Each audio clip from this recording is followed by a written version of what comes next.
What's up, folks? I just got back in today. I just came here from the airport.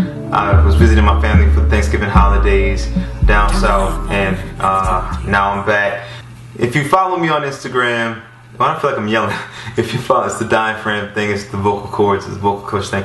If you follow me on Instagram or on Twitter, then you saw the picture of me and my younger brother, Marcus, showing off. This is the first Thanksgiving that I actually feel like I didn't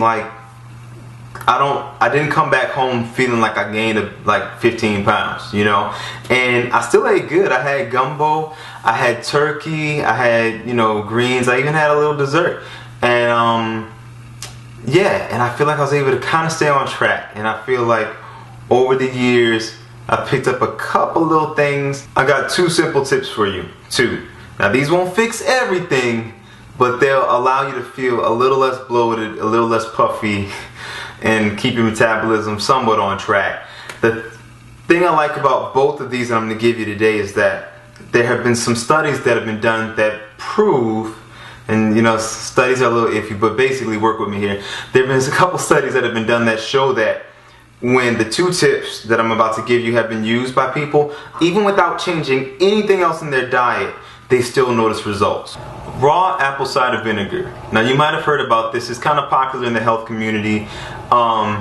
This is the thing with this. It's really easy to get. You can get it at a lot of grocery stores, Whole Foods, Trader Joe's. You can get it at the GNC down the street from my place, actually. But scientists don't really fully understand why it works. And you might be like, well, how the hell do you use it? If you take a tablespoon or 2, mix it in a glass of water and drink it down 15 minutes before a meal, it can help with your digestion. There are some pretty lofty claims about its health benefits, but there are some that I think have quite a bit of merit. And basically, this has been shown to help people who have issues with everything from acid reflux to other digestion related issues, to people who have insulin, blood sugar issues like diabetes, hypoglycemia, stuff like that. I was intrigued by the study for those dealing with diabetes, so I decided to try it myself. I don't actually have diabetes, but I figured that a lot of the benefits to blood sugar and insulin and all that stuff, that it would be good for weight loss. And so what I did was I took 2 tablespoons of raw apple cider vinegar, mixed it in a glass of water, and when I woke up the next day, I was kind of shocked to find that my abdominal muscles were much more visible than they were the day before.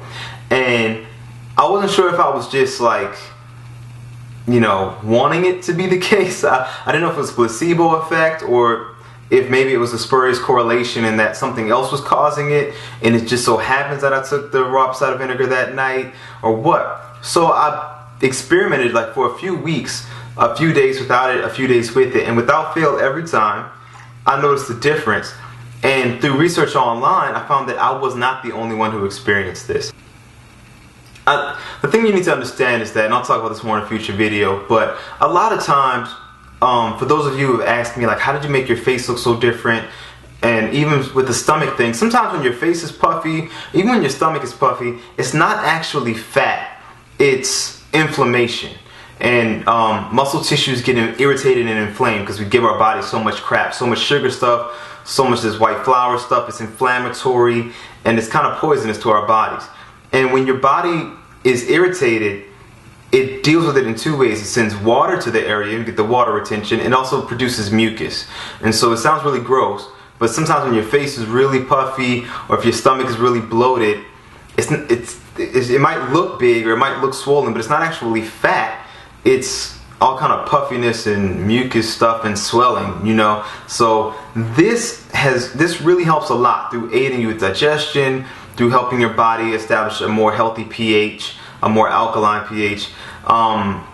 It does a lot of good things. So I suggest, this is my suggestion to make it simple, 15 minutes before every meal, take a tablespoon or 2 and mix it in a glass of water and just drink it down. It's kind of like a tangy little beverage. It's not sweet and delicious, sorry, but the good thing is, for this holiday season, you can still eat as stupidly as you was going to eat anyway. You can eat all the bad stuff that you're not supposed to eat. Have this in advance. And notice, you might feel like you can like it's not as bad. This is not a license to go buck wild and just eat whatever the heck you want. I'm not saying that this is a cure-all that's going to protect you from weight gain, but it can help to alleviate the bloating and help with your digestion, so that you don't have to feel like total crap by the time you're done. And when you're ready to get back on track, I found that when you eat healthy with this definitely speeds up the results. So when you're eating, the healthy vegetables and the healthy meats and occasional fruits and stuff like that, eating this along with it can improve things dramatically. Okay, so the raw apple cider vinegar is before you eat. Now, after you eat, a good post-meal beverage to aid in digestion and to help further this greatness, and you can drink this directly after your meal, is green tea. I know you've heard me talk about it a lot. I like matcha green tea. Organic matcha green tea is Japanese green tea. It's like in a powder form, so you're actually ingesting the tea leaf. But even if you get some Chinese green teas, the tea bags, I don't know, at some places like Whole Foods, they can sell like a mixture of both. So it's like matcha and the green tea leaf in the bag. But green tea has so many good benefits for your digestive system, for reducing inflammation internally in there to help with that. It boosts metabolism and all this stuff. Now, like some of my friends who are also into the health stuff, they tell me, Eric, but the caffeine. If you're sensitive to caffeine, then if you're using matcha, use a small amount. Maybe even use half the amount. I don't think that caffeine in itself is a bad thing. I just think that in our society today, we go way overboard. But if because you've grown up in this lifestyle, in this culture of eating badly, and you're trying to get back on track, it may not be for you. But if you can handle caffeine pretty okay, then green tea. Or you can use the Chinese green tea. It tends to have less caffeine in it. Gunpowder green tea, you can get the kind with medium caffeine. But drinking something hot after a meal can really help with digestion a lot. And green tea has a lot of benefits. It helps your skin. One thing I always tell people, they're like, you push this matcha green tea. You swear I was getting paid for it. I'm not, unfortunately. But I always tell people, I know from experience, I can always, I look at my abs when it comes to the green tea. I can always see my abs better when I'm drinking it than when I'm not. So when I'm in the habit of drinking the green tea on a regular, it's like, and when I'm not, it's like, shoo, sound effects. Hope you're able to follow that. So 15 minutes before you eat, organic raw apple cider vinegar. So it's got to have those components. Got to be organic, got to be raw and unfiltered apple cider vinegar. Mix a tablespoon or two in a glass of water. And after you eat, drink a cup of tea. A cup of organic coffee can also be great. It can also help with digestion. Again, some people are really sensitive to caffeine, and also coffee has a tendency to, coffee is a very highly, it's a food that can interact adversely with other foods, a variety of other foods. So if you're particularly sensitive, because I know I have some family members that are allergic to like everything, so I would just say stick to the green tea. But coffee can also be good, not with all the sugar and cream in it, but just black coffee.